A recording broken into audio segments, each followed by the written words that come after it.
나는 전능하신 아버지 하나님 전지의 창조주를 믿습니다. 나는 그의 유일하신 아들 우리 주 예수 그리스도를 믿습니다. 그는 성령으로 잉태되어 동정녀 마리아에게서 나시고 본디오 빌라도에게 고난을 받아 십자가에 못 박혀 죽으시고 장사된 지 사흘 만에 죽은 자 가운데서 다시 살아나셨으며 하늘에 오르시어 전능하신 아버지 하나님 우편에 앉아 계시다가 거기로부터 살아있는 자와 죽은 자를 심판하러 오십니다. 나는 성령을 믿으며 거룩한 공교회와 성도의 교제와 죄를 용서받는 것과 몸의 부활과 영생을 믿습니다. 아멘. 아멘. 할렐루야. 오늘의 예배 가운데에도 우리의 왕 되신 주님의 이름을 우리 마음껏 찬양했으면 좋겠습니다. 아멘. 우리 주님을 찬양하기 이전에 옆에 계신 분들에게 이렇게 믿음의 선포를 한번 같이 하겠습니다. 어떻게 하실 거냐면 적어도 목소리 톤이 이 정도는 돼서 옆에 분들에게 이렇게 선포해 주세요. 옆에 사람의 눈을 딱 보시면서 이렇게 얘기해 줍시다. 당신에게, 더 크게 얘기해 주세요. 당신에게 하나님의 임재가 충만하게 부어질 것입니다. 그리고 다시 한번 믿음으로 선포해 주세요. 당신에게 하나님의 나라가 이 시간 임할 것입니다. 아멘. 아멘.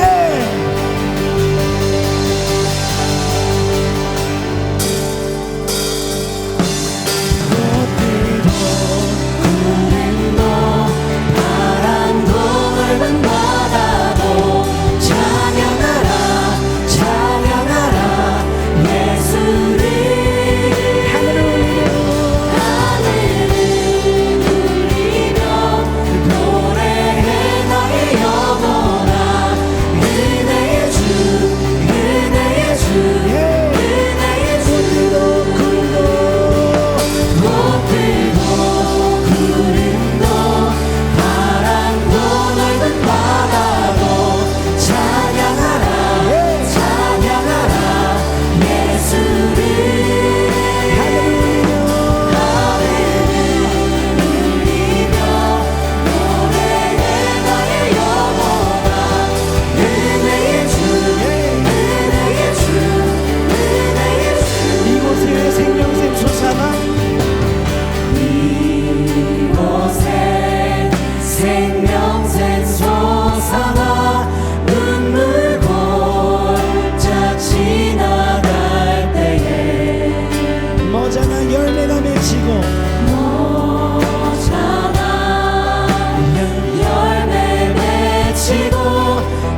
합시다. 하늘에 계신 아버지 이름 거룩하며 주의 영광이 이곳에 가득하게 기도하네. 아멘. 우리 하늘에 계신 우리 아버지께 하늘에 계신 아버지 주 이름에 다 외치며 오직 주님의 영광이 주의 영광 이곳에 가득하게 기도하네. 찬양해 새 노래로 찬양해 새 노래로 찬양해 새 노래로 주님께 주님의 나라 주님의 나라 주님의 뜻이 하늘에 이루어지듯이 모두 선포해 자비한 주 이름 이 땅에 이루어지리라. 주님의 나라 주님의 뜻이 하늘에 이루어지듯이 모두 선포해 자비한 주 이름 이 땅에 이루어지리라. 날마다 일용할 양식 은혜로 주소서. 예수 이름으로 우리 모두 기도하네. 우리 믿음으로 시험에 들게 마시고 우리를 악에서 구원하소서. 아멘. 예수 이름으로 우리 모두 기도하네. 찬양해 새 노래로 찬양해 새 노래로 찬양해 새 노래로 우리 주님께 주님의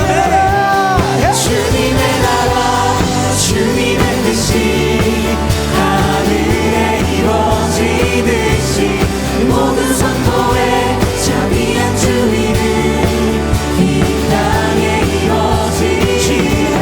주님의 나라 주님의 뜻이 하늘에 이루어지듯이 모든 선포에 자비한 주 이름 이 땅에 이루어지리라. 주님의 나라 주님의 뜻이 하늘에 이루어지듯이 하늘에 이루어지듯이 모든 선포해 자비한 주 이름 이 땅에 이루어지리라. 땅에 이루어지리라. 모든 나라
주님을 찬양합시다.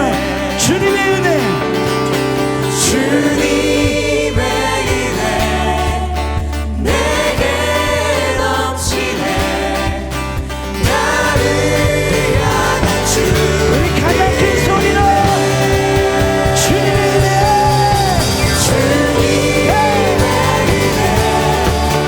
내게 넘치네. 오직 나를 향한 주님의 은혜를 찬양합니다. 주님의 은혜, 예. 주님의 은혜 내게 넘치네. 나를 향한 주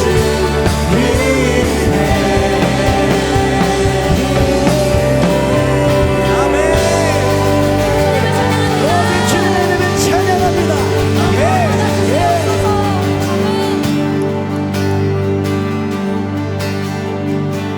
주께서 다스리네, 주께서 다스리네. 내 삶을 주께서 다스리네, 주께서 다스리네. 내 삶을 주께서 일하시네. 지금도 주께서 일하시네.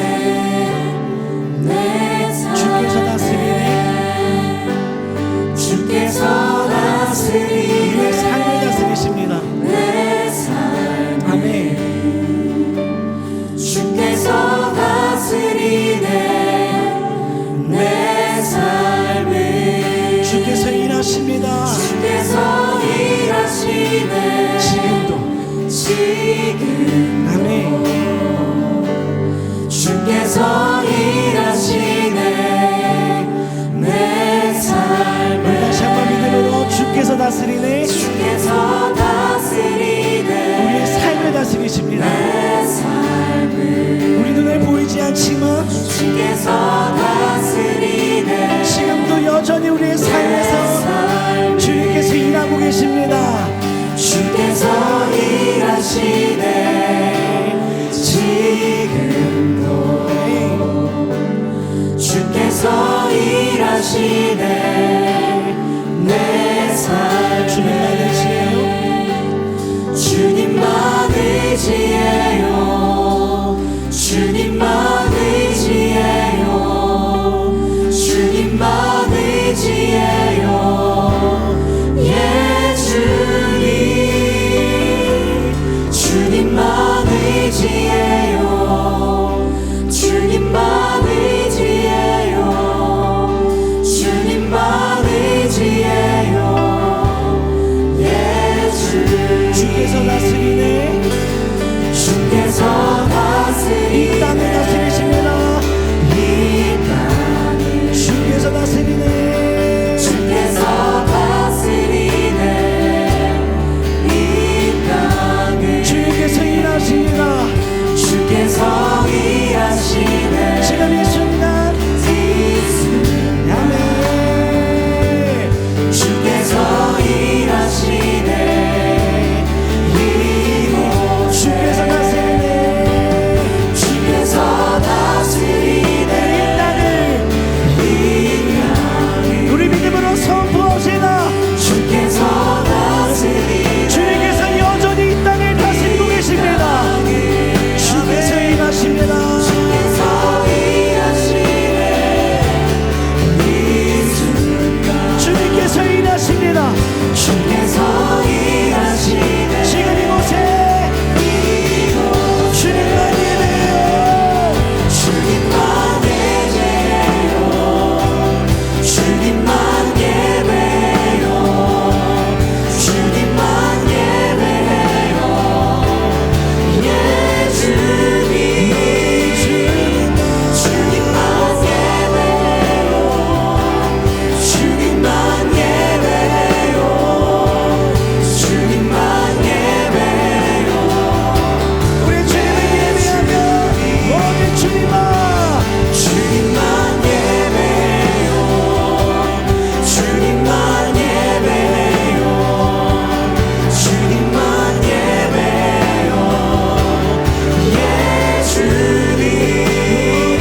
다스리고 계신다는 것을 우리가 믿습니다. 내 눈에 보이지 않아도, 내 눈에 느끼지 않아도 나를 지금도 붙들고 계신 주님의 사랑을 신뢰합니다. 내 마음이 어려울지라도 나는 주님을 신뢰하겠습니다. 나는 주님을 따르겠습니다. 눈에 보이지 않아도 나는 당신을 따르겠습니다. 주님, 이 시간 우리의 예배 가운데 임하시어 우리의 마음을 붙드시고 우리의 이 사랑 고백을 주님 기뻐 받아주시고 이 시간들을 통하여 나를 부르신 주님의 뜻을 발견하고 나를 부르신 하나님의 사랑을 발견하고 하나님의 그 동행하심을 신뢰하는 믿음의 눈을 주님 이 시간 우리 가운데 허락하여 주시옵소서. 우리가 예배하는 이곳 가운데 주님 충만하게 임하여 주시옵소서. 우리 함께 주님의 이름 한번 부르고 기도하며 나가겠습니다. 주여.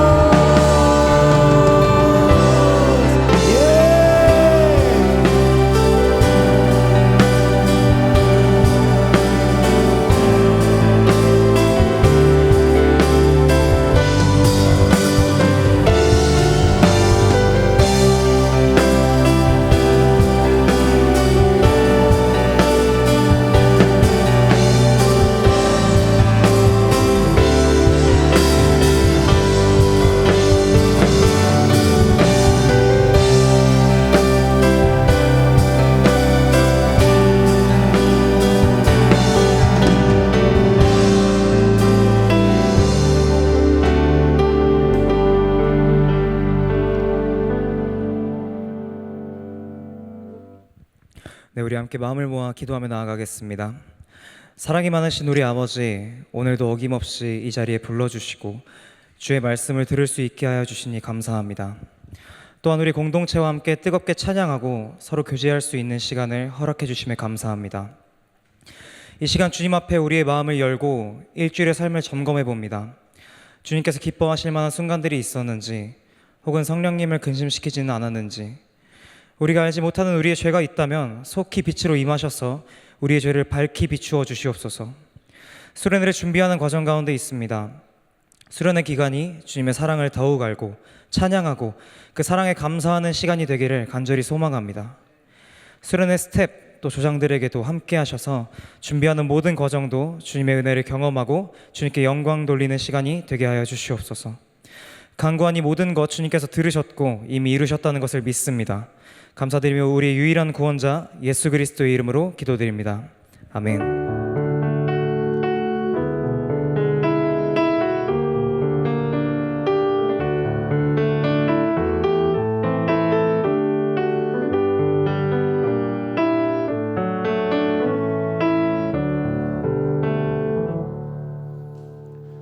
이 시간 가능하신 분들은 자리에서 일어나셔서 함께 봉헌하겠습니다.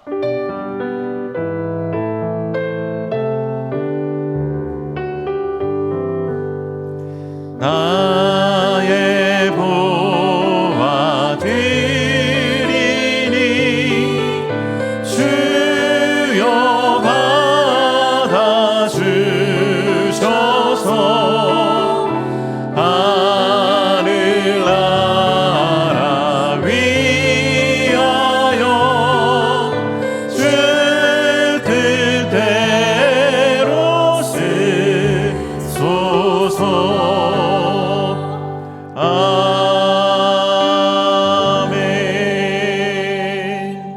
하나님, 이 시간 예배로 주님 앞에 나아가며 준비한 예물 봉헌하여 올려드립니다.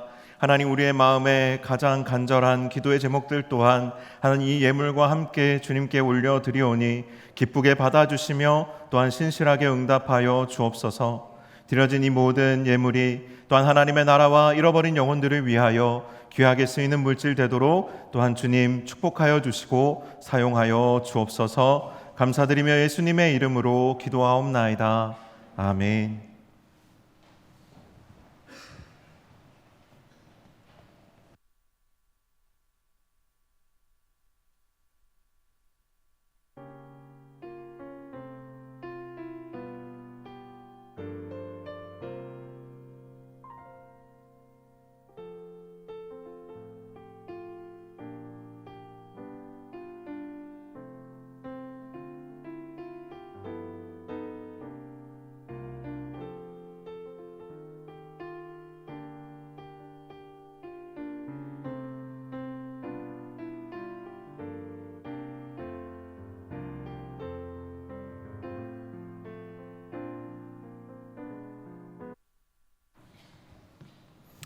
네, 여러분 반갑습니다. 한 주간 평안하셨습니까? 네. 예, 날씨가 굉장히 많이 더워지고 습해져서 오늘 오시는 길에도 여러분들 많이 힘드셨을 것 같고요.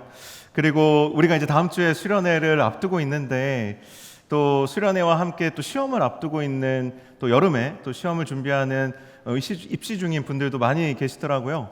그래서 제가 오늘 찬양을 하면서 우리 전우사님 멘트에 되게 많이 위로를 또 받고 또 이 마음을 좀 여러분에게 좀 전하고 나누고 싶다는 생각을 했는데 하나님께서 지금도 우리의 삶 가운데 일하고 계십니다라는 고백을 우리가 함께 했으면 좋겠어요. 우리 좌우에 있는 지체들에게 그리고 나 자신에게 하나님이 지금도 일하고 계십니다. 이렇게 고백했으면 좋겠습니다. 자, 우리 서로 인사하겠습니다. 하나님이 지금도 일하고 계십니다. 네. 하나님이 저와 여러분의 삶 가운데 지금도 일하고 계십니다. 이 하나님의 일하심이 또 여러분의 삶의 자리에 그리고 여러분이 준비하고 있는 또 입시와 또 시험 가운데 그리고 또 이어지는 우리 수련회 가운데에도 충만하게 역사하실 것들을 기대하고 또 소망합니다. 우리 자세한 수련회 관련한 안내는 우리 예배 후에 우리 임원단 분들께서 해주실 것 같고요. 우리는 오늘 같이 말씀 나누도록 하겠습니다. 오늘 우리에게 주신 하나님의 말씀은요, 창세기 4장 1절에서 12절까지의 말씀입니다. 창세기 4장 1절에서 12절 말씀. 네, 2층에 계신 우리 자매님 저보고 너무 빵긋 웃으셔가지고 지금 제가 멘탈이 흔들리고 있는데 다음 주에는 앞자리에 앉으세요. 네, 축복합니다. 네, 우리 찾으셨으면요, 저와 여러분이 교독하여서 읽도록 할 텐데요, 제가 먼저 읽고 여러분이 읽고 마지막 절은 같이 읽도록 하겠습니다. 네, 제가 먼저 읽겠습니다. 아담이 그의 아내 하와와 동침함에 하와가 임신하여 가인을 낳고 이르되 내가 여호와로 말미암아 득남하였다 하니라.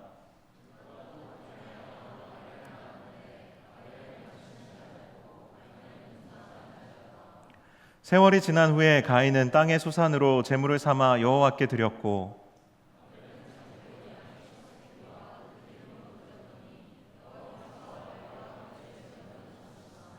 가인과 그의 제물은 받지 아니하신지라. 가인이 몹시 분하여 안색이 변하니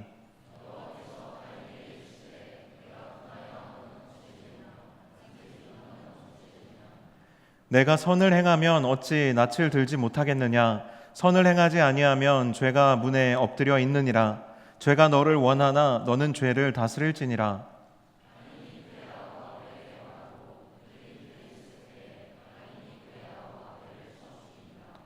여호와께서 가인에게 이르시되 내 아우 아벨이 어디에 있느냐. 그가 이르되 내가 알지 못하나이다. 내가 내 아우를 지키는 자니이까.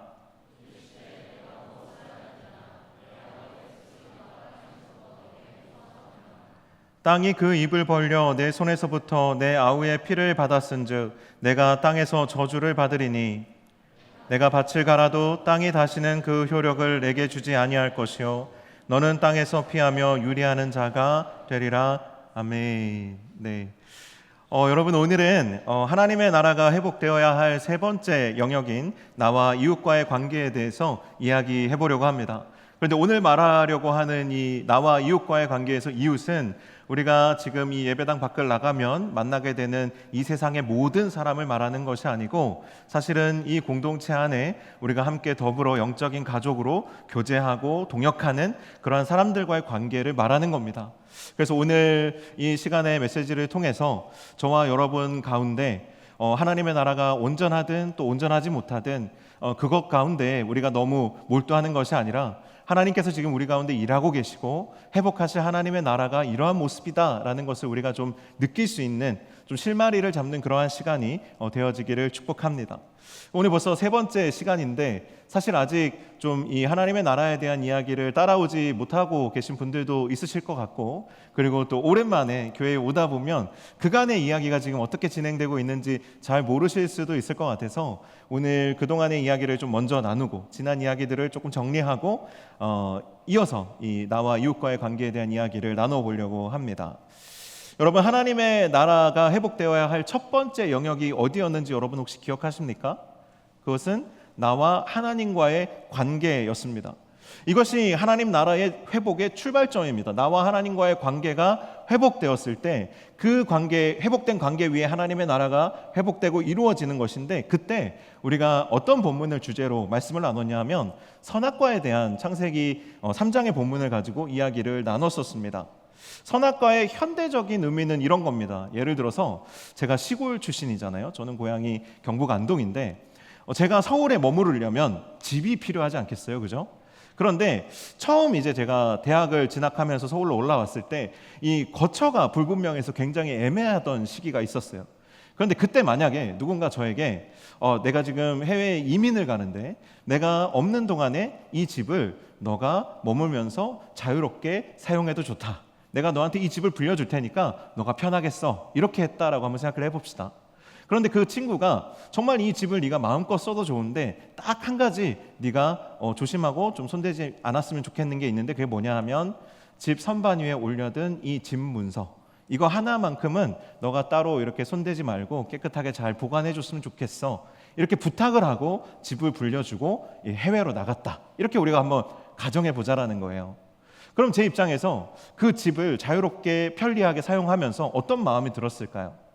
그리고 그 집에서 생활하면서 그 집문서를, 선반 위에 올려져 있는 그 집문서를 볼 때마다 제 마음이 어땠을까요?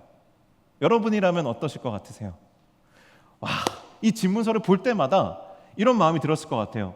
와, 나한테 지금 이 집이 얼마짜리인데 나한테 이렇게 좋은 집을 이렇게 편하게, 그것도 풀 옵션으로, 뭐 세탁기도 있고 가구도 다 있고 전자제품 다 있고 여름에 뭐 더운데 뭐 에어컨 다 있고 진짜 불편한 거 하나 없이 내가 여기 진짜 몸만 와서 내가 생활할 수 있도록 이렇게 집을 빌려준 거에 대해서 고마운 마음이 들었겠죠. 그리고 그 집문서를 볼 때마다 이 집을 빌려준 이 친구에게 감사한 마음이 들었을 겁니다. 왜냐하면 집문서를 보면 이렇게 딱 써 있잖아요. 뭐 금 얼마 이렇게 해가지고 이 집이 얼마짜리인지, 얼마에 지금 빌려줄 수 있는 건지 뭐 이렇게 다 써 있을 텐데, 이제 그런 것들을 보면서 분명히 고마워했을 거라는 거예요. 우리가 하나님이 창조하신 이 세상 가운데 어떻게 보면 새들어 사는 세입자 입장에서 한번 생각해 보세요. 하나님이 지어주신 이 아름다운 세상 속에서 그 세상을 누리면서 그것을 우리가 마음대로 우리가 이제 활용하면서 살아갈 수 있는 어떤 인간의 입장에서 하나님이 인간에게 이 피조세계를 맡겨주셨잖아요. 우리가 그 피조세계를 우리에게 하나님이 맡겨주셨다는 그 상징에 해당하는 선악과를 볼 때마다 우리가 느껴야 할 감정이 원래 뭐였냐라는 거예요. 우리가 선악과를 볼 때 느껴야 될 원래 감정은 내가 저걸 꼭 먹고 말 거야, 이런 게 아니에요. 하나님이 왜 우리로 하여금 이렇게 시험에 들도록 선악과를 저기 두셨을까? 이런 것이 아니라는 거예요. 하나님은 왜 선악과를 지어두셔서 우리로 하여금 이 죄를 지을 수밖에 없게, 하나님을 배반할 수밖에 없게 만들어 놓으셨을까? 이게 아니라는 거예요. 선악과를 바라볼 때 우리가 원래 느껴야 될 감정은 하나님이 이 아름다운 에덴 동산을 나를 위하여 예비해 주셨구나. 이 아름다운 하나님의 이 에덴 동산이 하나님의 것인데 나에게 이것을 맡겨주셨구나. 그렇게 감사하고 찬양하도록 하는 것이 사실 어떻게 보면 이 선악과의 원래 목적이었을 거라는 거예요. 그런데 사단의 꼬임에 넘어가서 이 집문서와 같은 선악과를 마음대로 따먹고 훼손한다면 여러분, 그것은 어떤 의미이겠습니까? 하나님을 무시하고 인간이 이 에덴 동산과 세상의 주인이 되겠다는 그런 행동인 거예요. 바로 이런 일을 아담과 하와가 에덴 동산에서 저질렀기 때문에 하나님과의 관계가 깨어진 것이고, 이 피조 세계를 동일하게 살아가는 우리 또한 이 세상의 주인이 하나님이 아니라 나인 것처럼 행동하고 내가 주인 되어서 살아가게 되어지면 하나님과의 관계가 이렇게 깨어지게 되어 버린다는 것입니다. 우리가 하나님과의 관계를 회복한다라는 것은 이런 깨어진 관계를 회복하는 것뿐만 아니라 하나님과 친밀한 관계를 다시 시작한다라는 의미가 있습니다. 자, 우리가 하나님 믿기 전에, 하나님을 알기 전에, 예수님 믿기 전에도 우리는 하나님과의 관계가 깨어져 있었고, 사실 우리가 예수님을 믿고 하나님의 자녀가 된 뒤에도 하나님과의 관계가 회복되었지만 그렇다고 해서 그 관계가 완성되어진 거예요? 아니에요? 아니에요. 하나님과의 관계가 다시 연결되었고 그 하나님과 이제 친밀한 관계를 쌓아가는 이 테이블에 마주 앉게 되어진 것뿐이에요. 우리는 구원에 대해서 생각할 때 마치 구원 열차를 타는 것처럼 생각합니다. 티켓을 끊고 이 열차에 탔으니 이제 나는 이 열차에 안전히 머물기만 하면 나는 하나님 나라 도착하는 거야. 그러나 진짜 하나님의 나라는 그냥 기차표를 끊고 그 기차에 탑승하는 것으로 끝나는 것이 아니에요. 하나님의 나라는 하나님의 식탁 앞에 앉는 것과 같아요. 하나님의 그 식탁 앞에 앉는 것이 하나님의 나라의 시작이고, 그 하나님의 나라를 정말로 맛보려면 그 식탁을 마주한 하나님과 더 깊고 친밀한 관계를 맺어가기 시작해야 하나님의 나라의 그 풍성함이 우리에게 누려지고 경험되어지기 시작하는 거예요. 우리가 구원받았다라고 우리가 입술로 고백한다면 우리는 어디에 선 것이냐 하면 구원받아 천국에 들어간 것이 아니라 이미 그것은 우리에게 주어진 결과이고, 이제 하나님과의 친밀함을 누리는 풍성함에 첫 발을 내딛었다라는 사실이에요. 우리가 하나님의 나라가 회복되어야 할 두 번째 영역에 대해서 지난주에 다뤘어요. 이것은요, 나 자신과의 관계의 영역이에요. 우리가 하나님과의 관계가 끊어지게 되어지면 우리의 삶의 궁극적인 삶의 의미와 목적, 그리고 우리의 삶의 고난과 고통을 정말 과정으로서 소화할 수 있는 위로와 격려라는 엄청나게 큰 영적인 에너지 자원을 놓쳐버리게 되는 거예요. 그러면 고통 안에서 인간은 그것을 극복하기가 너무 어렵기 때문에 자기의 인생을 긍정하기가 너무 어렵습니다. 자기가 살아가는 자기의 인생 자체가 너무 고통이 크기 때문이죠. 아담과 하와가 에덴 동산에서 쫓겨나면서 직면하게 된 출산과 노동의 고통이라는 것은 단순히 이제 하와가 이제 에덴 동산 밖에서는 출산의 고통을 처음에는 한 10 정도로 느꼈는데 에덴 동산 밖에서는 100으로 느끼게 되고, 그렇기 때문에 하와가 잘못했네, 이런 결론을 내자고 지금 이 본문이 기록되어 있는 게 아니에요. 하와가 출산을 한다는 것은요, 그 뒤에 여러분 출산보다 더 큰 어려움이 뭔지 아세요? 여러분 아시죠? 잘 모르시나요? 혹시 이모, 조카를 보는 친구들은 아실 텐데, 아이들은 뱃속에 있을 때가 제일 편해요. 배 밖으로 나오면 일단 그 아이를 이제 다루는 것이 정말 쉬운 일이 아니에요. 그래서 사실 세상의 모든 어머니, 모든 아버지들은 진짜 사실 위로받아야 해요. 존경받아 마땅해요. 여러분들이 부모님과의 관계가 어떠하든지 간에 나중에 여러분이 부모가 되어 보시면 그 부모의 수고를 조금이나마 이해할 수 있게 되는데, 하와가 이 출산의 고통을 오롯이 하나님 없이 홀로 견디게 되었다는 것은 그 뒤에 따라오는 모든 육아의 고통에, 사실 그 모든 고통을 수반하는 고통을 이제 경험하게 되었다는 거예요. 인간의 노동의 고통도 마찬가지예요. 그냥 노동의 고통 자체도 크지만 이 노동이 그저 그냥 의미 없는 무의미한 노동일 때, 여러분 최근에 이제 베스트셀러 중에 이런 책들이 있더라고요. 진짜 노동, 가짜 노동. 그러니까 노동에도 가짜 노동이 있다라는 거예요. 내가 아무리 노동을 해도 의미 있는 성과를 거두지 못하면 그건 가짜 노동이에요. 그런데 노동 생산성이 떨어지는 이유가 이 가짜 노동 때문이라고 하는 거죠. 우리가 회사에서 하는 일들 중에, 우리가 교회에서 하는 일들 중에서도 이런 가짜 노동들이 있을 수 있어요. 그런데 그런 무의미한 노동들이 너무 많아지고 비교하고 또 느껴지는 열등감 때문에 내가 자기를 착취하는 그런 노동들이 점점 많아지는 거죠. 그러면 내 자신의 인생을 수용하고 인정하기가 어려워집니다. 하나님의 사랑의 돌보심 안에 있을 때는 모든 고통이 하나님의 선한 뜻을 이루어가는 의미 있는 고통이 되지만, 하나님이 없는 인간에게 고통은 영혼을 병들고 죽음에 이르게 하는 영적인 질병이 되어버리는 거예요. 여러분, 고통은 사실 나쁜 것이 아니에요. 그런데 이것이 하나님을 떠났을 때는 영적인 질병이 되고 죽음에 이르는 질병이 되는 것입니다. 참된 자기 사랑으로 자기 인생과 자기 자신을 사랑하고 축복하는 영적인 건강함을 회복하는 유일한 길은 예수 그리스도를 통해서 선포된 하나님의 무조건적인 사랑을 받아들이는 것밖에 없습니다. 그 사랑을 이해하고 받아들일 때 비로소 나 자신을 내가 온전히 사랑할 수 있게 되고, 내 잃어버린 인생의 의미를 되찾아서 내 인생을 축복할 수 있는 복된 삶의 여정을 다시 시작할 수 있게 되는 것입니다. 우리가 이렇게 그리스도 안에서 하나님과의 관계, 또 나 자신과의 관계를 회복하고 나면 오늘 이제 이야기하려고 하는 비로소 새로운 관계의 영역의 문이 열리는 거예요. 예수 그리스도 안에서 하나님의 무조건적인 사랑을 받아들이고 하나님의 자녀가 된 사람은 나와 같이 하나님의 자녀가 된 사람들과 한 가족으로 묶이게 됩니다. 자, 옆에 있는 지체들을 볼 때에 옆에 있는 이 지체 한 사람 한 사람이 예수 그리스도로 말미암아 하나님의 자녀가 된 하나님의 사람들이라면 여러분 옆에 있는 이 모든 사람들은 지금 하나님 안에서 한 가족으로 묶인 사람들이라는 거예요. 나와 같이 하나님의 자녀된 나와 한 가족인 사람들입니다. 이거는요, 여러분들이 선택하는 게 아니에요.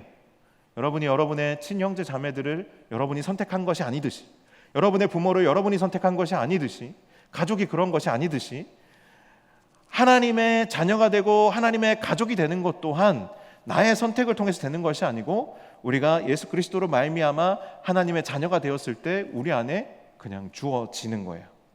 그렇기 때문에 하나님의 자녀로 거듭난 사람은 하나님의 자녀들과 가족이 되기 위해서 다른 어떤 조건이나 다른 어떤 노력이 필요하지 않아요. 하나님 안에서 한 가족이 된 사람들의 무리를 우리는 교회 또는 공동체라고 부릅니다. 그러면 우리는 지금 뭐예요? 교회, 그리고 공동체, 그리고 하나님의 가족인 겁니다. 거듭난 하나님의 자녀들은 이 하나님의 가족 안에서, 이 공동체, 교회 안에서 하나님의 사랑을 더 구체적이고 풍성하게 누리고 연습합니다. 자, 제가 뭔가를 표현하지 않으면 제 마음을 여러분이 알 수가 없겠죠. 그런데 제 안에 있는 사랑이 증명되려면 그래서 결국 표현할 대상이 당연히 있어야 되는 거예요. 그래서 이 공동체는 내 안에 부어주신 하나님의 사랑이 더 구체적이고 풍성하게 드러나고 나타나서 내가 맛볼 수 있게 해주는 정말 그러한 역할을 하기도 해요. 그래서 이 공동체가 없다면 하나님이 나를 어떻게 사랑하시는지 경험하기가 어려워요. 그리고 나에게 주신 하나님의 사랑을 표현하고 그것을 누리기가 어렵습니다. 하나님의 가족 안에도, 교회 공동체 안에도, 그런데 문제는 세상과 똑같은 관계의 갈등들이, 다툼들이 생긴다라는 거예요. 우리가 하나님의 자녀들이 모인, 하나님의 사랑받는 자녀들의 어떤 공동체이면 우리는 언뜻 이렇게 생각해요. 아, 여기는 다 하나님을 사랑하는 사람들이고 하나님의 사랑을 받는 사람들이고 자기가 그리스도인이라고 하는 사람들이니까 어떤 문제나 갈등이나 다툼이 없는 것이 맞지. 뭐 옳고 그름으로 따진다면 맞아요. 서로 상처 주지 않는 것이 맞지. 맞아요. 그 틀리지 않아요. 그런데 이 나와 이웃과의 관계 역시 나와 하나님과의 관계와 마찬가지로 내가 하나님과의 관계를 지금 딱 회복했다고 해서 그 관계가 지금 바로 다 완성되어져 버리는 것은 아니라는 거예요. 우리가 기존에 살아오던 관계 맺는 습관들이 있어요. 내가 세상에서 살아오던 사람들과의 관계 맺던 그런 나의 모습들이 여전히 남아 있어요. 이제 하나님 안에서 가족으로 살아가기 시작했고 이제 그 관계를 이제 만들어가기 시작했을 뿐인 것이죠.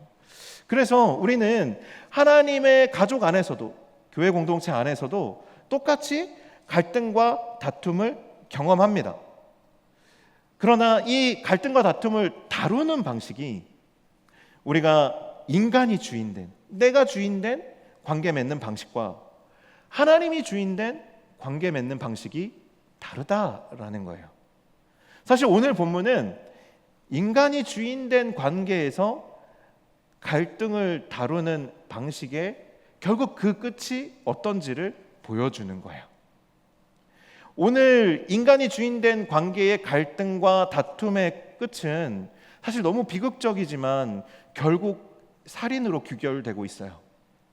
오늘 본문에서 인류 최초의 범죄가 형인 가인이 동생인 아벨을 들에서 돌로 쳐서 죽인 살인 사건입니다. 그런데 우리가 이 본문을 조금 깊이 묵상해 보면 가인이 아벨을 죽이게 되는 이 사건이 어느 날 갑자기 가인이 우발적으로 아벨을 쳐 죽인 사건이 아니라는 것을 알 수 있습니다. 본문의 맥락을 우리가 읽어보면 가인과 아벨의 갈등이 차곡차곡 쌓여왔음을 느낄 수가 있어요. 자, 여러분 아벨의 직업이 무엇이었는지 여러분 아십니까? 아벨의 직업? 아벨은 들에서 양을 치던 사람이었어요. 그럼 가인의 직업, 주업이 뭔지 혹시 여러분 아십니까? 그렇죠. 가인은 들에서 농사 짓는 사람이었어요. 이 두 사람은 사실은 그 직업상 사이가 좋을 수가 없는 관계예요. 왜냐하면 한정된 그 땅에서 한 사람은 양을 치고 한 사람은 농사를 짓는데 농사 짓는 사람들이 제일 싫어하는 게 뭐냐면 짐승들이 와서 작물을 타먹는 거예요. 그런데 이 아벨이 양을 치는 사람이라는 것은 뭐냐면 그 들의 작물을 파먹는 짐승들을 몰고 다니는 사람이라는 뜻이기도 해요. 그렇기 때문에 이 둘은 서로 갈등 관계에 있을 수밖에 없는 사람들이에요. 그런데 이 두 사람이 계속 행동 반경이 겹쳐요. 한 사람은 뭐 저쪽 가서 하고 한 사람은 이쪽 가서 하는 게 아니라 서로 겹치는 거죠.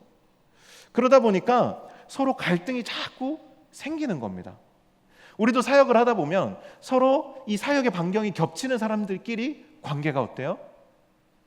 서로 자꾸 갈등이 생기고 안 좋아지기 쉬워요. 그러면 그 두 사람이 서로 둘 다 나쁜 사람이에요? 아니에요. 둘 다 좋은 사람이고 좋은 마음으로 좋은 뜻으로 사역하지만 이 활동 반경이 겹치기 때문에 계속해서 긴장이 있을 수밖에 없는 거예요. 가까운 이웃 나라들끼리 관계가 좋기가 어려운 이유도 그 때문이에요. 서로 활동 반경이 겹치기 때문에 계속해서 마찰이 일어나고 관계의 갈등을 유발하는 요인들이 생기게 되는 것이죠. 그런 것처럼 가인과 아벨 또한 서로 직업적인 부분 때문에 그리고 또 서로 활동 반경이 겹치기 때문에 계속해서 갈등이 생겼던 것이죠. 그런데 그것으로 끝나는 것이 아니에요. 가인은 또 가인의 입장에서 아벨을 봤을 때 아벨에 대한 평가가 생기는 것이죠. 여러분, 노아 홍수 이전에 성경에 보면 육식이 허용되지 않습니다. 고기를 먹지 않았어요. 그런데 여러분, 지금 방금 여러분이 이야기하신 것처럼 아벨의 직업이 무엇입니까? 들에서 양을 치는 사람이에요. 들에서 양을 왜 치죠? 먹을 것도 아닌데. 여러분, 이런 생각 혹시 해본 적 있으세요? 이걸 철저하게 가인의 시선에서 한번 보세요. 지금 나는 진짜 이 거친 황무지에 엉겅퀴와 가시와 막 이런 진짜 땅에 막 그 돌들과 싸우면서 힘들게 지금 농사를 짓고 내리지 않는 비를 하염없이 기다리면서 정말 이 작물이 막 날씨에 타들어가지 않을까 막 걱정 근심하면서 밤낮으로 이렇게 열심히 땀 흘려 농사를 짓는데 지금 아벨은 지금 먹지도 못할 것을 가지고 들의 양들을 몰고 다니면서 그냥 이렇게 필이나 불고 노래나 부르면서 그렇게 돌아다니는 거예요. 이게 지금 도대체 뭐 하는 걸까요? 여러분, 우리가 생각해 보면 당시에 필요한 어떤 이렇게 뭐 가죽이나 양모를 얻기 위해서 뭐 충분히 뭐 양을 기를 수도 있어요. 그런데 가인의 입장에서 우리가 아벨을 보게 되어지면 아벨에 대한 평가가 이루어질 수밖에 없다라는 거예요. 하나님이 주인 되시지 않은 관계에서는 모두가 이 관계의 주인이 자기 자신이고 비교와 판단의 기준이 자기 자신이기 때문에 철저히 이 가인은 그 자기의 어떤 생산물, 그 생산력의 결과를 가지고 아벨을 평가할 수밖에 없는 입장이었을 거예요. 또 본인이 형이기도 하고. 그렇기 때문에 이 아벨은 가인에게 그렇지 않아도 못마땅하고 그렇지 않아도 눈에 가시 같은 동생이었을지 모릅니다. 그런데 어느 날 하나님께 제사를 드리는데 하나님께서 이 한심한 한량 같았던 이 아벨의 제사는 기쁘게 받으시고 가인의 제사는 받지 않으셨던 거예요. 가인의 마음속에 치밀어 오르는 분노는 그동안 못마땅하고 미웠던 동생을 죽이는 데까지 이릅니다. 이것은요, 어느 날 갑자기 욱해서 쳐 죽인 것이 아니고요, 그동안 쌓이고 쌓였던 그 인간적인 분노와 미움과 또 비교의식과 그리고 순간적으로 그 하나님이 아벨의 제사만 받으시는 것을 보고 일어난 그 비교의식, 그것 때문에 또 우월감 때문에 동생을 쳐 죽이는데 이르렀던 거예요. 피를 나눈 형제 사이였지만 가인과 아벨은 더 이상 가족이 아니죠. 원수가 되었습니다. 형은 동생을 죽였고요, 동생의 피는 땅에서 형에 대한 복수를 호소합니다. 이때 하나님은 가인에게 동생 아벨이 어디에 있는지를 물으세요.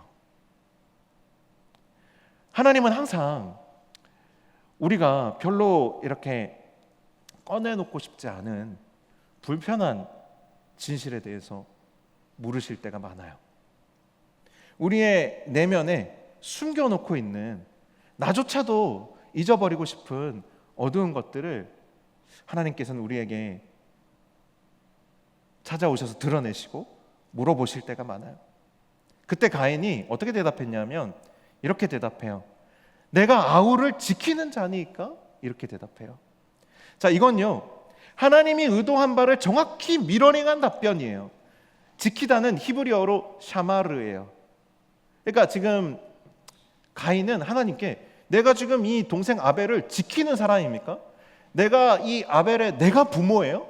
내가 얘를 지금 돌보는 보모예요? 내가 얘를 왜 책임져야 돼요? 얘가 나랑 무슨 상관이 있어요? 지금 이 이야기를 하는데 그 지키다라는 단어를 히브리어로 샤마르라고 해요. 그런데 놀라운 것은 하나님께서 아담에게 이 에덴 동산과 이 세상을 다스리고 경작하라라고 말씀하실 때도 하나님께서 아담에게 이 샤마르라는 단어로 말씀하세요. 지키고 돌보라라는 거예요. 이게 무슨 의미입니까? 하나님께서 아담에게 이 세상을 아름답게 지키고 돌보라라는 사명과 책임을 주시고 위임하신 것처럼 하나님께서는 이 가인에게 그 자기 동생 아벨을 지키고 돌보라라는 사명을 사실은 위임하셨던 거예요.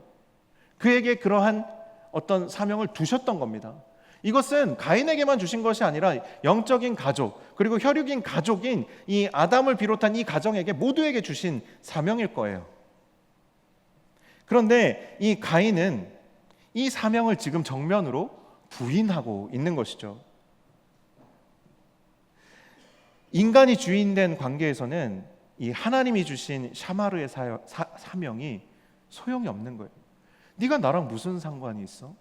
네가 뭔데 나한테 이래라 저래라야? 이것부터 시작해서 나 또한 누군가에게 책임을 지고 싶지 않은 것이죠.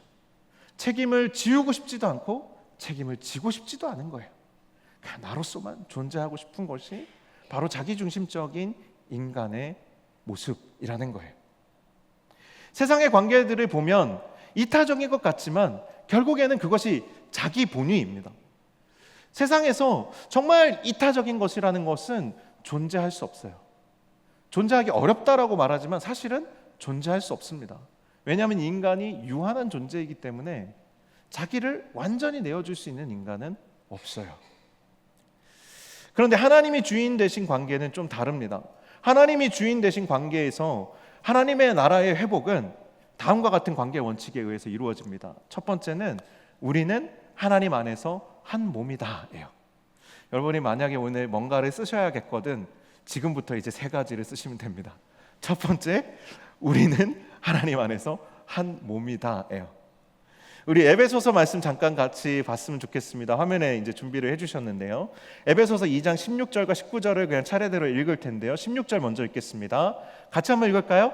시작. 또 십자가로 이 둘을 한 몸으로 하나님과 화목하게 하려 하심이라. 원수된 것을 십자가로 소멸하시고. 또 이어서 한번 읽어볼까요? 19절 말씀. 그러므로 이제부터 너희는 외인도 아니요 나그네도 아니요 오직 성도들과 동일한 시민이요 하나님의 권속이라. 하나님께서요 예수 그리스도로 말미암아 하나님의 자녀된 사람들을 이렇게 표현했어요.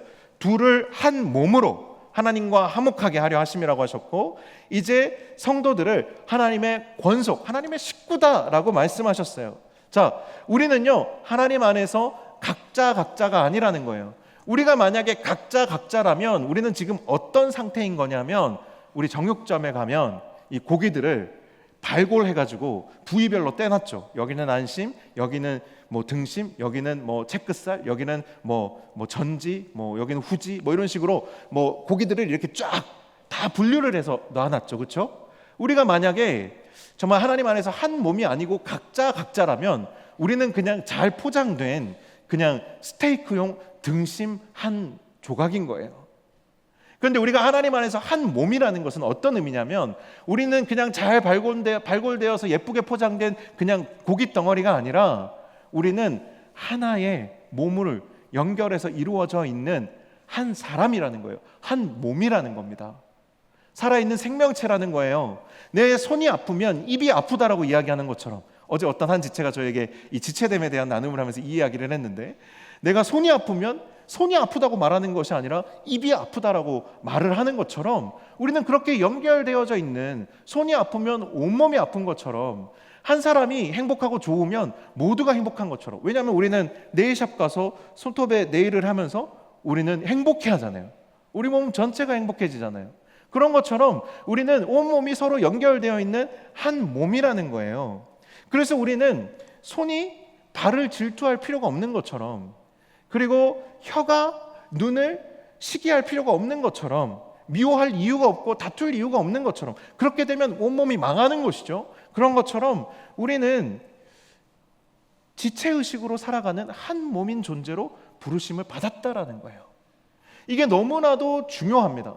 우리 안에 하나님의 나라가 회복되고 이루어지기 위해서 우리가 첫 번째로 소유해야 할 것은 바로 이 지체의식이에요. 나는 태어날 때부터 노는 게 제일 좋아. 난 뽀로로로 태어났어요. 그런데 누군가는 우리 중에 공부 잘하는 사람이 있어야 되고 엑셀 잘하는 사람이 있어야 되잖아요. 그렇지 않아요? 모두가 다 기타 잘 치고 춤 잘 추고 잘 떠들고 이러기만 하면 이게 일은 누가 해요? 그러니까 다 필요한 것이죠. 그런데 그것을 우리가 시기하거나 질투할 필요가 있는 것이 아니라 인정해주면 되는 것이에요. 존중해주면 되는 것이에요. 그리고 잘할수록 박수 쳐주면 되는 거예요. 제 소원이 뭐냐면 부자와 친구가 되는 거예요. 저는 제가 부자가 안 되어도 괜찮아요. 근데 기도 제목을 바꿨어요. 그냥 하나님 저에게 부자 친구 하나만 주세요. 이런 거예요. 우리 교회에 돈 많은 청년 하나만 보내주세요. 그러면 저는 행복할 것 같아요. 모두가 부자가 될 필요는 없지만 우리 중에 한 사람만 부자가 되면 되잖아요. 네, 수련회 재정이 많이 부족하다고 제가 들었어요. 네, 그냥 부자 한 사람만 있으면 되지 않을까. 네, 내가 부자다 싶으신 분들은 네, 축복합니다. 네, 두 번째예요. 쓰셔야겠거든. 이 두 번째도 쓰세요. 두 번째, 우리는 하나님의 작품이다예요. 우리는 하나님의 작품이다. 에베소서 2장 10절에 이런 말씀이 있습니다. 이것도 우리 같이 한번 좀 읽어봤으면 좋겠어요. 이거는 여러분들이 암송해도 너무 좋을 것 같은 말씀이에요. 가능하다면 여러분들이 나중에 한번 암송해서 좋을 것 같습니다. 우리 같이 한번 읽겠습니다. 2장 10절 시작. 우리는 그가 만드신 바라. 안 나왔나요? 네, 같이 한번 읽겠습니다. 시작. 우리는 그가 만드신 바라 그리스도 예수 안에서 선한 일을 위하여 지으심을 받은 자니 이 일은 하나님이 전에 예비하사 우리로 그 가운데서 행하게 하려 하심이니라. 자, 우리는 어떻게 부름을 받았냐면 그가 만드신 바, 그러니까 하나님의 작품으로, 포이에마, 하나님의 작품으로 부르심을 받았어요. 그리고 성령 안에서 함께 지어져 가도록 부르심을 받았습니다. 그냥 나 혼자서 완벽한 작품이 될 거야 이게 아니라 우리가 더불어 함께 연결되어져서 성령 안에서 함께 이렇게 마치 레고가 서로 조립되어서 정말 어마어마한 멋진 작품을 만들어내는 것처럼 나 하나로서도 뭐 예쁘고 아름답고 멋질 수 있지만 우리가 함께 이루어져 갈 존재로서 그렇게 만들어져가는 하나님의 작품으로 우리가 부르심을 받았다라는 거예요. 자, 에베소서 2장 20절에서 22절 말씀 같이 한번 보겠습니다. 이건 제가 읽어드릴게요. 너희는 사도들과 선지자들의 터 위에 세우심을 입은 자라 그리스도 예수께서 친히 모퉁이 돌이 되셨느니라. 그 안에서 건물마다 서로 연결하여 주 안에서 성전이 되어가고 너희도 성령 안에서 하나님이 거하실 처소가 되기 위하여 그리스도 예수 안에서 함께 지어져 가느니라. 혼자 막 내가 하나님 예수 그리스도 닮아가겠다고 혼자 하나님의 나라를 이루어 가겠다라고 아무리 다짐해도 그것은 절대 그런 일은 일어나지 않는다라는 거예요. 하나님의 나라를 우리가 이루어야겠거든 여러분 함께 가셔야 된다라는 거예요. 하나님의 가족들과 함께 이루셔야 된다라는 거예요. 내가 막 성경적인 지식이 많다고 하나님의 나라가 우리 교회 우리 공동체 안에 이루어지는 거 아니에요. 우리가 부족하든 연약하든 뭐 모자라든 뭐 잘났든 똑똑하든 상관없어요. 아무리 잘난 사람도 혼자서는 하나님의 나라를 절대 못 이룹니다. 야구에서 투수가 중요하죠. 그러나 투수로는 절대로 게임을 이길 수가 없습니다. 점수를 낼 수가 없으니까요. 똑같아요. 혼자서 할 수 없는 겁니다. 하나님의 나라는 함께 지어져 가는 것이고 함께 만들어져 가는 것인데 놀랍게도 이것이 하나님의 작품이라는 거예요. 하나님의 작품. 하나님이 우리를 빚어 만들어 가시는 작품이라는 거예요. 우리는 서로 조각이 잘 안 맞고 우리는 서로 지금 약간의 삐딱선을 타고 서로 다른 방향으로 잠시 가고 있다 할지라도 우리가 하나님의 작품이라는 이 고백 안에는 뭐가 있냐면 이걸 하나님이 만들어 가고 계시다. 하나님이 이 작품이 완성되어져 감을 주도하고 계시다라는 믿음의 고백이 필요한 거예요. 그것이 중요한 거예요. 하나님의 작품이다. 예수 그리스도 안에서 함께 지어져 간다. 이것을 여러분 반드시 기억하시기를 축복합니다. 그러면 우리가 가인과 아벨이 서로 비교하거나 평가하거나 경쟁했던 것처럼 가인과 아벨이 서로 둘 사이에 열등감이나 우월감을 서로 막 주고받았던 것처럼 그렇게 할 필요가 있나요? 없나요? 없어요. 없어요. 우리가 한 몸이고 지체이기 때문에 서로 미워하거나 다투거나 시기하거나 질투할 필요가 없었던 것처럼 우리가 하나님 안에서 함께 이루어져 가는 한 목표를 향해서 나아가고 있는데 지금 목표가 같은데 같은 작품을 지금 만들어가고 있는데 서로 비교할 필요가 있나요? 서로 경쟁할 필요가 있어요? 그런 거 없는 거예요. 내가 열등감을 느낄 필요가 있나요? 내가 그렇다고 해서 우월감을 느낄 필요가 있어요? 아니에요. 찬양팀에서 누군가 노래를 조금 더 잘한다고 해서 내가 열등감을 느낄 필요가 있나요? 누가 인도를 조금 더 잘한다고 해서 내가 열등감을 느끼거나 내가 조금 더 잘한다고 해서 우월감을 느낄 필요가 있나요? 없는 거예요. 전도사님 죄송해요. 자, 전도사님하고 저하고 전도사님이 지난 금요일에 저는 몸무게가 지금 죄송해요.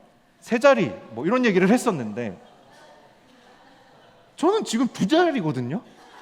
그럼 제가 여기에서 우월감을 느낄 필요가 있냐라는 거예요. 혹은 제가 열등감과 질투를 느낄 필요가 있냐라는 거예요. 없는 거죠. 왜냐하면 우리의 목적은 거기에 있는 게 아니에요. 우리 두 사람이 합심해서 이 청년 공동체를 건강하게 잘 세우고 여기에 하나님의 나라가 임하도록 하고 예배가 하나님의 은혜의 풍성함을 누릴 수 있도록 하는 게 우리의 목적인 것이잖아요. 그렇죠?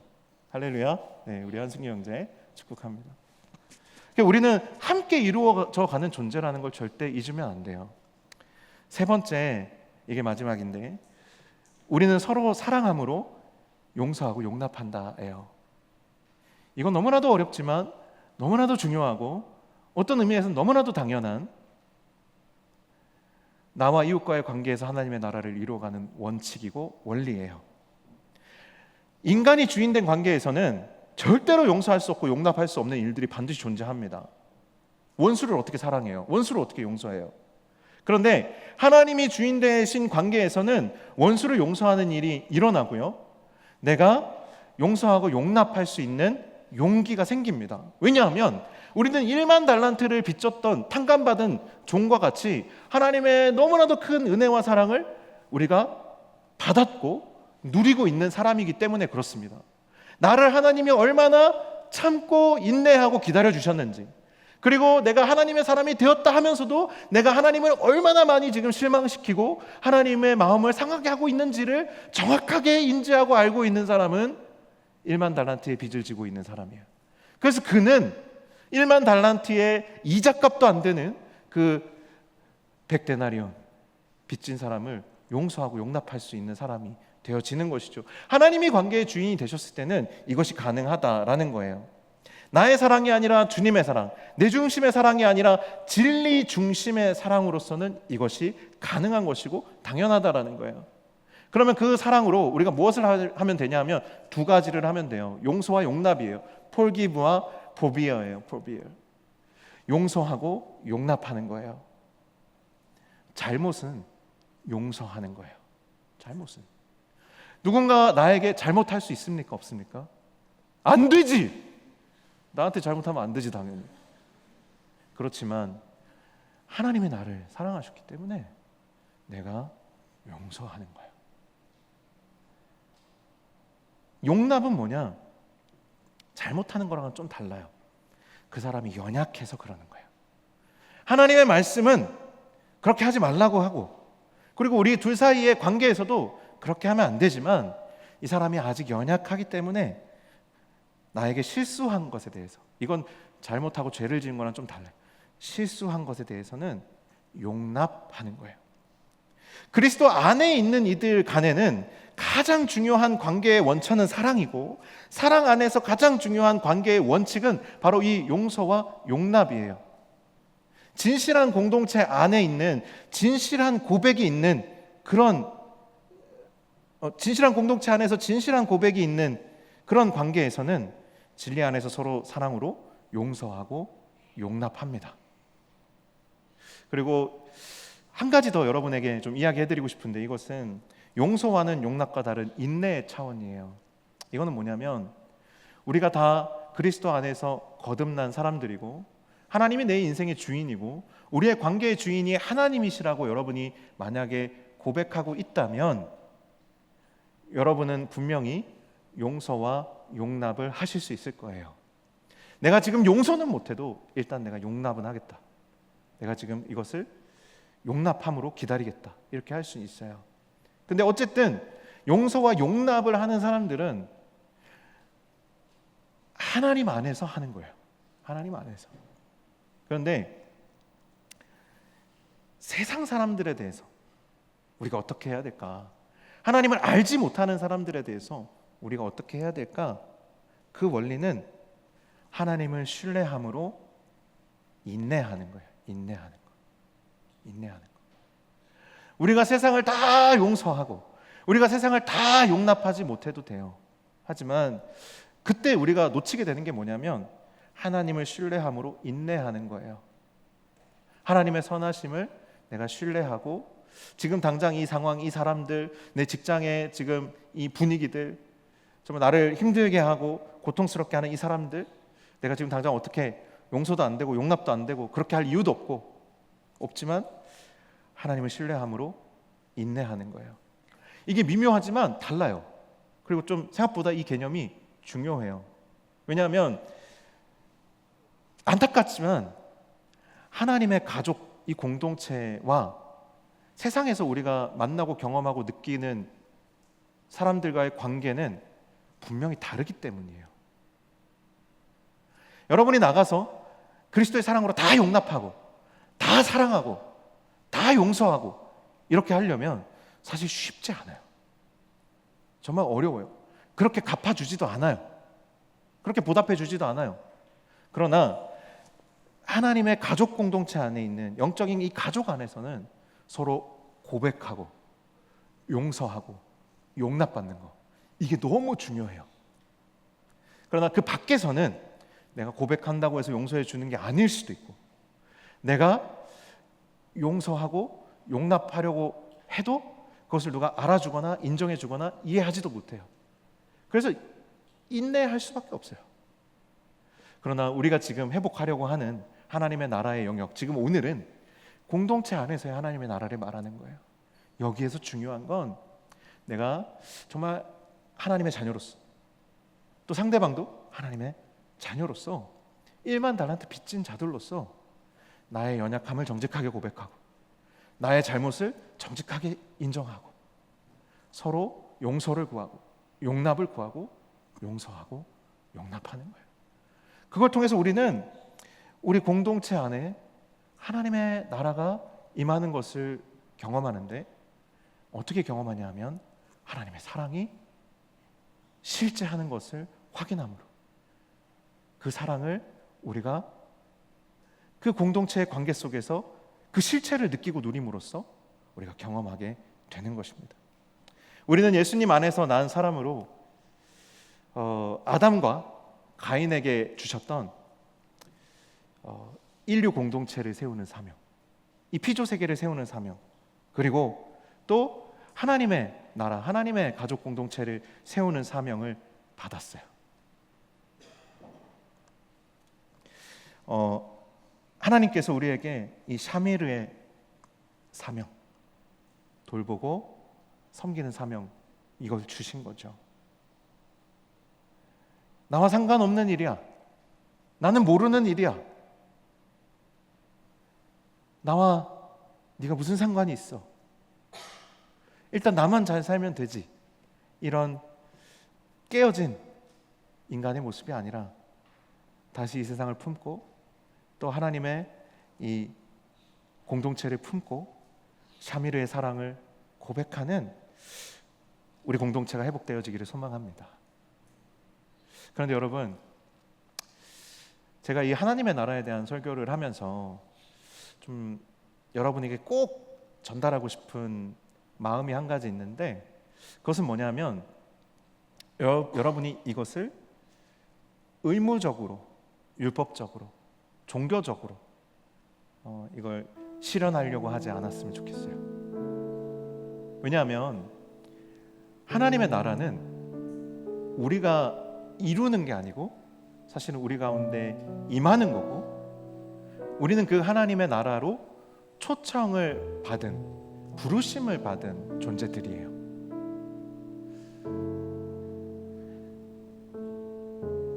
우리가 하나님의 부르심을 받고 하나님의 마음을 알게 되면 그렇게 살아가게 되고 행동하게 되는 지점은 분명히 있어요.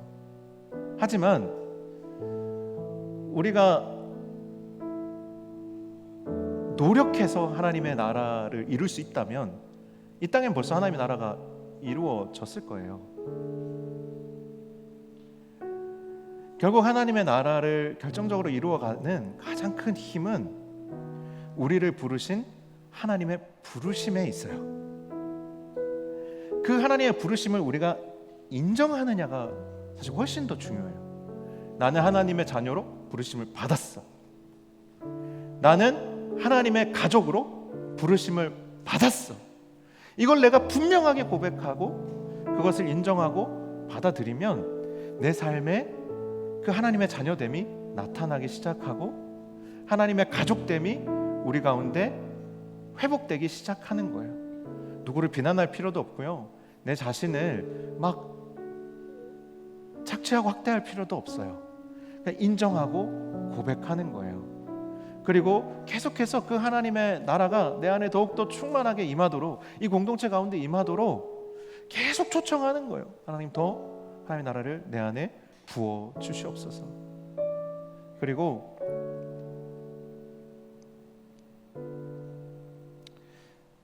오늘 이야기 나눴던 것처럼 하나님의 공동체가 우리 가운데 회복되어지기를 꿈꾸세요. 우리가 한 지체됨, 하나님의 한 작품됨, 그리고 정말 우리가 진실한 공동체로 서로의 연약함을 고백하고 그것을 보듬고 다시 회복할 수 있는 그런 사랑의 공동체가 될 수 있기를 여러분 많이 꿈꾸세요. 그러면 어느새 하나님께서 저와 여러분 사이에, 그리고 우리 안에 깨어진 관계들을 회복시키시고 하나님의 나라를 이루어 주실 줄로 믿습니다. 우리 같이 한 1분 정도 묵상하는 시간 가졌으면 좋겠습니다. 우리 잠시 눈을 감고요, 우리 한 1분 정도 묵상하고 우리 찬양과 기도로 나아갔으면 좋겠습니다. 우리는 가인과 아벨처럼 살려고 하지는 않아요. 하지만 열악한 환경과 치열한 경쟁 속에서 우리는 자꾸만 가인과 아벨처럼 되어져 버린 우리 자신을 발견합니다. 누군가를 시기하고 있고 질투하고 있고 비교하고 있고 누군가를 미워하고 있고 누군가를 불편해하고 누군가에게 상처받기도 하고, 그렇게 우리는 자꾸만 내 의지와 상관없이 가인과 아벨의 모습처럼 되어 버립니다. 하지만 분명히 기억하고 신뢰해야 할 것은 이렇게 연약한 우리를 하나님이 부르셨다라는 것이고, 우리의 능력의 완전함이 아니라 하나님의 부르심이 우리를 완성해 나갈 것이라는 거예요. 우리가 이것을 좀 하나님 앞에서 좀 묵상하면서 하나님의 부르심이 나를 완성하게 하여 주십시오. 이 깨어진 관계들을 회복하여 주시고 내 안에 하나님의 나라를 이루어 주옵소서. 우리 1분 정도 묵상하겠습니다.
하나님의 부르심에는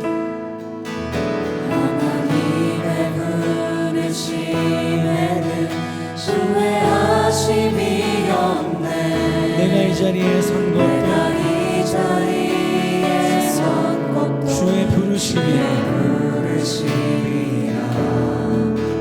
하나님의 부르심에는 결코 질 수가 없네. 나를 부르신 하나님의 신실하심을 믿네. 다시 한번 하나님의 부르심에는 하나님의 부르심에는 후회하심이 없네. 내가 이 자리에 선 것도 주의 부르심이 하나님의 부르심에는 결코 실수가 결코 없습니다. 실수가 없네. 아멘. 나를 부르신 하나님의 신실하심을 믿네. 날 부르신 뜻 부르신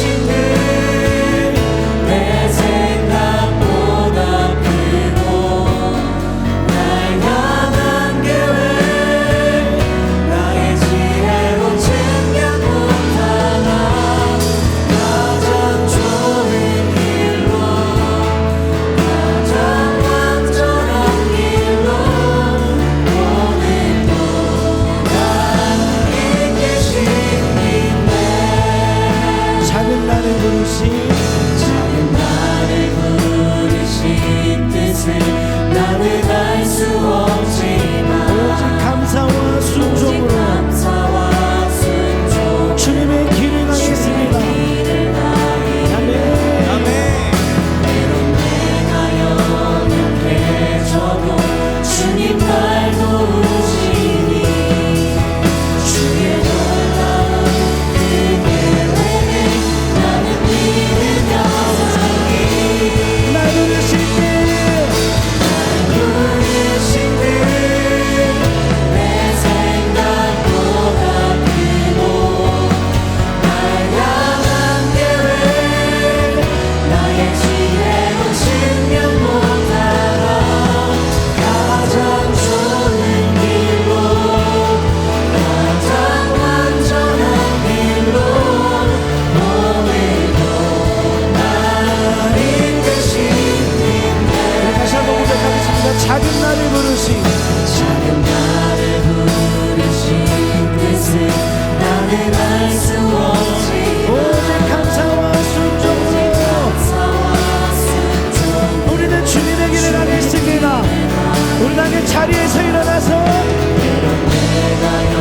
주님께서 우리를 도우실 것입니다. 날 도우시니 주님의 놀라운 우리는 믿으며 살겠습니다. 아멘. 날 부르신 뜻 부르신 내 생각보다 크고 날 향한 계획 나의 지혜로 증명 못하나 가장 좋은 길로 가장 완전한 길로 오늘도 날 이끄신 날 부르신 부르신 내 생각보다 크고 날 향한 계획 나의 지혜로 증명 못하나 가장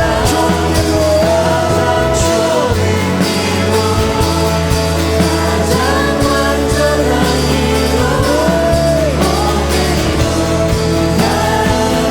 우리가 새로 믿음으로 날 부르신 뜻 아멘. 부르신 내 생각보다 크고 날 향한 계획 나의 지혜로 증명 못하나 가장 좋은 길로 가장 완전한 길로 오늘도 날 이끄신 믿네.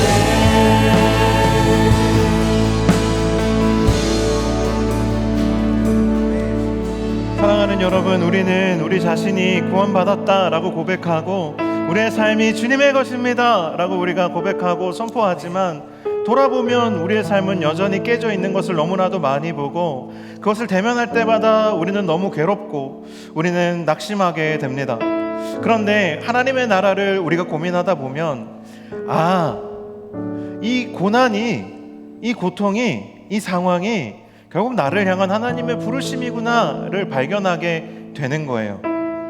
우리는 하나님의 나라를 이루어가기 위해서, 회복하기 위해서 부르심을 받은 존재이지 이미 완성된 하나님의 나라에 그저 그냥 들어가기만 하도록 하나님께서 우리를 구원하신 것이 아니라는 거예요. 그래서 우리가 하나님의 자녀 되었음을 고백하는 순간부터 하나님과의 관계가 여전히 내가 깨어져 있는 영역이 너무나도 많음을 알게 되고 하나님과 그렇기 때문에 이제부터 시작해야 할 친밀함의 여정이 얼마나 풍성할지에 대해서 기대하게 되는 것이죠. 관계의 영역도 마찬가지예요. 나 자신과의 관계이든 또 이웃과의 관계이든 깨어져 있다라는 것은 우리에게 고통이지만 또 동시에 우리를 향한 하나님의 부르심이기도 해요. 하나님 안에서 내가 용서하고 용납하고 또 때로는 인내하며 참 하나님 안에서 사랑하며 하나님의 나라를 이루어가는 부르심 앞에 지금 우리는 서 있는 거예요. 여러분 실수할 수 있어요. 하나님, 또 내가 지금 하나님께 포기하고 싶다고 말씀하고 싶은 그런 지체들도 혹 우리 가운데 있을 수도 있어요. 하지만 여러분, 하나님의 부르심을 신뢰하십시오. 나는 연약하여서 지금 당장 온전히 이루지 못하여도 하나님의 부르심이 우리를 하나님의 온전한 작품이 되게 하실 겁니다. 그렇게 하나님이 우리를 빚어 가실 거예요. 그 하나님께 여러분의 깨어진 관계들, 깨어진 삶의 영역들을 맡겨드리세요. 이 시간 같이 기도할 때에 하나님, 나의 삶이 이렇게 깨어져 있습니다. 나의 관계가 이렇게 깨어져 있습니다. 나와 공동체의 관계, 나와 이웃과의 관계도 이렇게 깨어져 있습니다. 나와 가족들의 관계도 이렇게 깨어져 있습니다. 하나님, 나의 힘으로는 회복 못합니다. 하나님, 나의 힘으로는 이것을 완성할 수 없어요.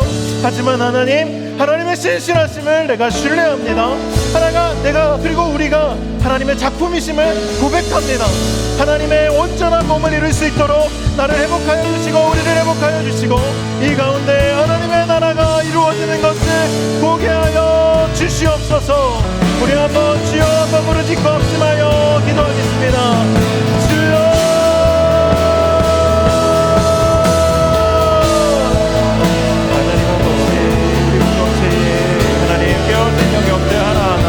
하나님 깨어진 관계들 하나하나 하나님께 맡겨드립니다. 하나님, 우리의 연약함 때문이기도 하고 또 하나님 우리의 부족함 때문이기도 하고 죄악 때문이기도 하고 여러 가지 이유들이 있지만 그 모든 이유들을 뚫고 하나님 주님이 우리를 부르시기에 하나님 우리가 이 자리에 있음을 고백합니다. 하나님의 부르심 안에서 하나님 우리가 완성되어져 갈 것들을 꿈꿀 수 있게 하여 주시고 하나님 보일 수 있게 하여 주시고 하나님 회복할 수 있도록 인도하여 주시옵소서. 하나님, 우리의 연약함 때문에 정말 하나님의 나라가 우리가 삶 가운데 회복되고 완성되어지는 하나님의 꿈을 포기하지 않게 하여 주시고 정말 하나님 완성된 하나님의 나라가 하나님 우리의 관계 가운데 임하는 것을 우리가 볼 수 있도록 주님 열어주시옵소서. 주님, 우리에게 하나님 은혜를 베풀어 주시옵소서.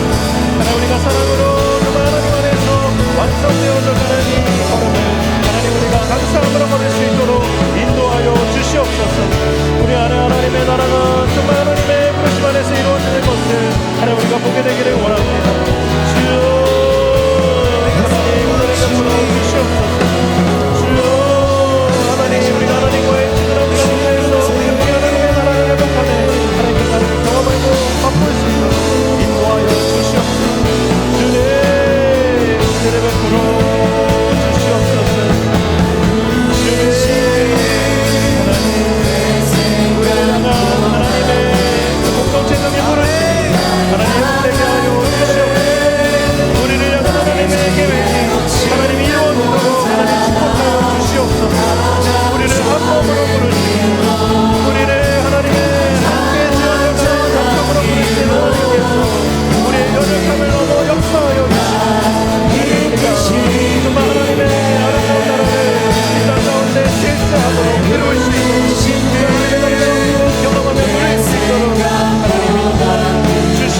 아버지 감사합니다. 우리 한 사람 한 사람은 여전히 연약하고 하나님의 나라는 우리에게서 너무 멀리 있는 것 같지만 우리는 여전히 분명히 하나님의 자녀이며 하나님의 사랑받는 하나님의 백성들이고 우리는 함께 지어져 가는 하나님의 작품일 뿐만 아니라 또 하나님의 몸으로서 한 지체임을 하나님 우리가 이 시간 말씀을 통하여 다시 한번 확인합니다.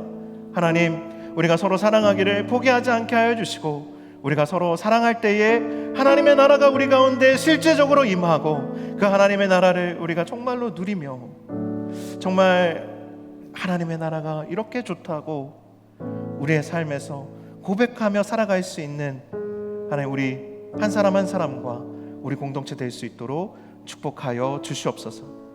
이제는 우리 주 예수 그리스도의 은혜와 아버지 하나님의 놀랍고 크신 사랑과 성령의 교통하심이 이제로부터 영원토록 함께 하시기를 간절히 축원하옵나이다. 아멘.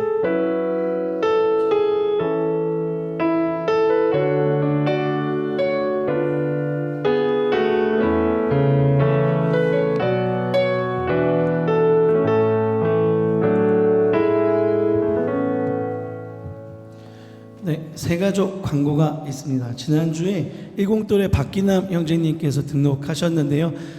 이분은 3주 뒤에 우리 등반식에서 만나실 수 있습니다. 네, 지금은 일어나라 그러면 너무 부끄러울 수 있으니까요. 오늘은 등반식이 있는데요. 세 분이십니다. 우리 새가족분들, 이제 등반하시는 분들 앞으로 나오실 때 우리 큰 박수와 환호와 자리에서 막 일어나시고 소리를 막 외쳐주시고 눈을 아름답게 떠주시고 해주시면 너무 좋을 것 같습니다. 11돌의 이윤정 자매님과 11돌의 박희창 형제님 그리고 13돌의 강민구 형제님이십니다. 네, 앞으로 나오실 때 큰 박수와 환호를 부탁드리겠습니다. 그리고 우리 이은영 순장님 그리고 김동욱 순장님 이재영 순장님 앞으로 나와주시고 우리 새가족부 리더들분도 다 나와주시고요. 네, 여기 11돌의 이윤정 자매님 네 여기 계시고요. 네, 그리고 11돌의 박희창 형제님 여기 가운데 네. 그리고 13돌의 강민구 형제님 여기 키 제일 크신 분 네. 얼굴 다 익혀주시고 지나다닐 때마다 인사해주시고 환하게 이렇게 인사해주시면 되겠습니다.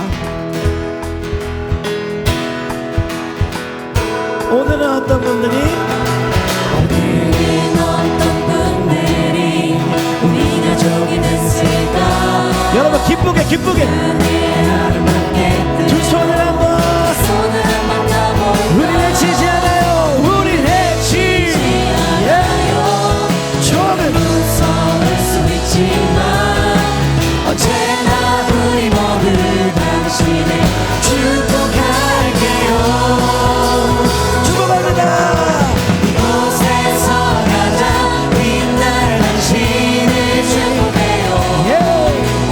이곳에서 가장 사랑스러운 당신을 사랑해요. 우리의 마음을 담아서 우리 해치지 않아요.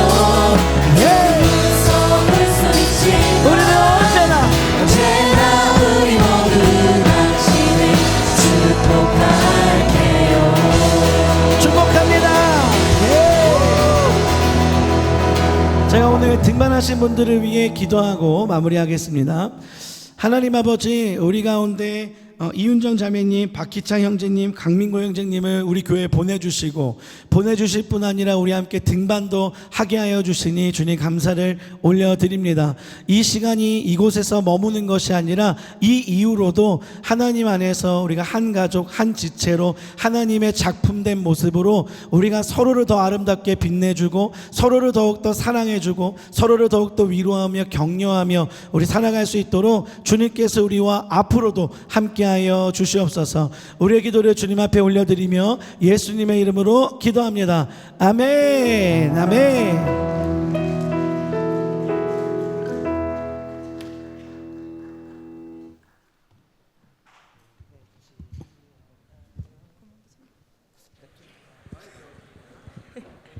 네, 안녕하세요. 청년부 광고 시작하도록 하겠습니다. 먼저 다음 주에 성례주일로 예배 중에 성찬식이 있습니다. 그래서 여러분들께서 2층 출입이 오늘은 좀 많은 분들이 앉으셨는데 다음 주에는 아예 2층 출입이 불가합니다. 그래서 여러분들께서 꼭 1층으로 와주셔서 앞좌석부터 차례대로 채워주시면 감사하겠습니다. 네, 여러분 그리고 드디어 여러분들이 너무 기대하던 수련회가 다음 주로 다가왔습니다. 네, 그래서 오늘은 사랑방 이후에 이제 사전 조별 모임으로 조별끼리 이렇게 진행이 될 텐데요. 조장님들이 각자 톡방에 공지해 주신 장소로 오후 4시부터 나눔 진행해 주시면 되겠습니다. 그리고 네, 중요한 수련회 등록 안내입니다. 여러분들께서 이제 다음 주에 오실 때는 이렇게 막 짐도 많고 이제 또 자매분들은 이렇게 바리바리 이렇게 싸들고 캐리어 들고 막 이러실 텐데 여기 본당까지 올라오는 길이 계단을 이렇게 올라오기가 조금 어려울 수 있어요. 그래서 수련회 등록을 12시 30분부터 100주년 기념관 이쪽 말고 저쪽 엘리베이터 있는 건물에 1층에서 진행을 합니다. 그래서 여러분들께서 절대 늦지 마시고 12시 30분까지 본당 말고 저희 건너편으로 와주셔서 짐을 놓고 이동을 해주시면 되겠습니다. 그래서 그런 상세한 내용 또 그리고 전체 시간표를 저희가 오늘 그 조장님들 통해서 각자 조별 톡방에 공지를 할 예정입니다. 그래서 여러분들께서 상세한 내용은 꼭 참고해 주시면 되겠습니다. 네, 그리고 여러분들 여권 지금 계속 잘 진행하고 계실 텐데요. 이번 주는 또 나와의 데이트하는 시간을 가져보는 그런 질문도 있었는데요. 여러분들께서 꼭 이번 주 하신 분들은 이제 밖에 나가실 때 도장을 찍어 가시면 되고요.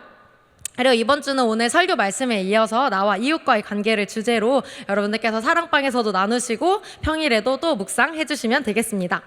그래서 이렇게 도장을 찍으신 저번 주부터 해서 이번 주 그리고 3주차까지 나눔을 마치신 분에 한해서는 저희가 다음 주에 이 확인을 하고 여러분들께 이렇게 소정의 선물을 드릴 거예요. 그래서 여러분들 수련회로 떠나시기 전에 꼭 여권을 지참해 주셔서 다음 주에 교회로 와주시면 되겠습니다. 네, 그리고 이번 주 수요 기도회가 여러분 이제 마지막 수련회를 준비하는 기도회로 진행을 합니다. 이번 주 수요 기도회 오신 분들은 아시겠지만 수요 기도회 때 이번에 아람 왕과 또 엘리사에 대한 얘기가 나왔었어요. 그래서 아람 왕이 엘리사에 좀 화가 났어요. 엘리사한테 화가 나서 말과 병거랑 많은 군사를 보내서 엘리사를 잡으려고 성읍을 에워쌌습니다.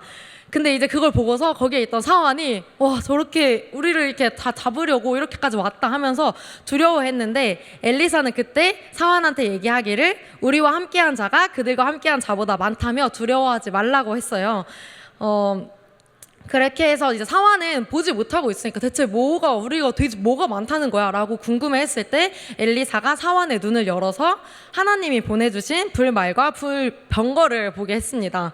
네, 여러분 제가 이렇게 막 길게 얘기하는 이유가 여러분들께서 이제 수련회 신청을 두고 나 진짜 이 수련회 신청해도 될까? 나 이날 뭐 뺄 수 있을까? 휴가 낼 수 있을까? 이런 걱정을 되게 많이 하시면서 되게 수련회 신청을 엄청 많이 해주셨어요. 여러분 여기 있는 거의 대부분의 이제 청년들이 수련회 신청을 했는데 이제 사실 저희가 신청까지 하면은 우리의 싸움이 끝난 줄 알았겠지만 사실 또 그게 아니잖아요. 각자의 자리에서 이 또 수련회를 가기까지 정말 다음 주에 내가 짐을 싸들고 이 엔케렌까지 갈 때까지가 정말 긴 싸움을 하고 계시다고 생각을 합니다. 그래서 여러분들께서 분명 신청까지 했으면은 이제 하나님이 이제 좀 회사 상황도 좋게 해주셔야 되고 뭔가 진행되는 상황도 좀 좋아야 되는데 이게 잘 안 돼서 여러분들께서 많이 어려워하고 계실 거예요. 그래서 여러분들께서 꼭 수요기도에 오셔서 끝까지 기도하시고 그리고 여러분 사랑방에 가서도 조별 나눔에 가서도 서로 또 격려하시고 또 같이 이 싸움에 동참해 주시면 좋겠습니다. 네, 여러분 다음 주에 수련회에서 뵙겠습니다. 감사합니다.